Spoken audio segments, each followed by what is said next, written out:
So in the era of prescription drug abuse, anytime you're prescribing a controlled substance, it's real important regardless of what area you're practicing at, whether it's primary care, palliative care, or in a chronic pain setting, that you really do assess the risk of whether your patient is going to misuse and abuse.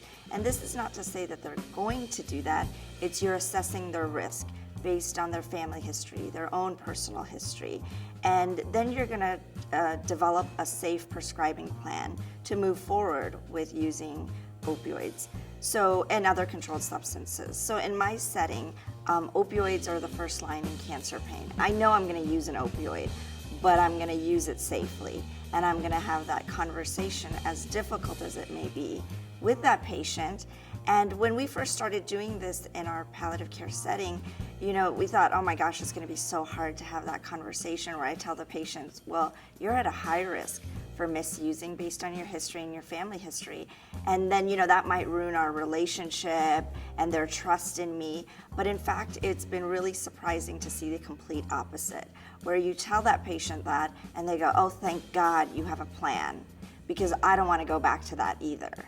And so I don't want to go back to, those days when I did use heroin or misuse my Vicodin. So I think in this era where prescription drug abuse is so huge, you can't ignore it regardless of what setting you're at. And it really has to be the standard of care for all patients in all settings.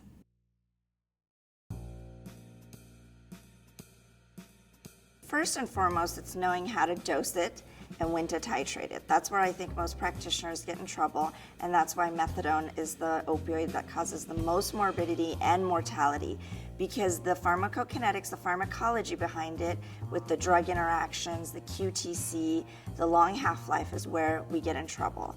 And then secondary, definitely looking at adverse effects, because that's gonna impact whether your patient's gonna be adherent to what you're prescribing and not go out there and get something else on their own. So I definitely say, as far as a safe approach, you really need to look at it from all these different angles.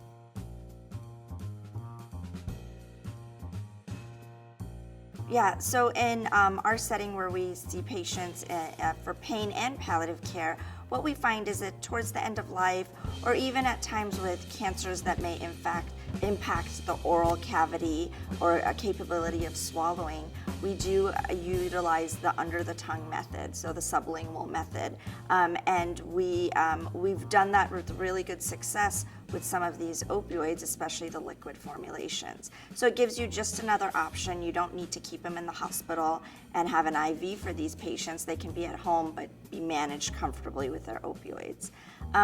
The other option, more closer to the end of life in hospice patients, is the subcutaneous route, which allows you to, again, be in the home setting, but get something, not using the oral cavity at all.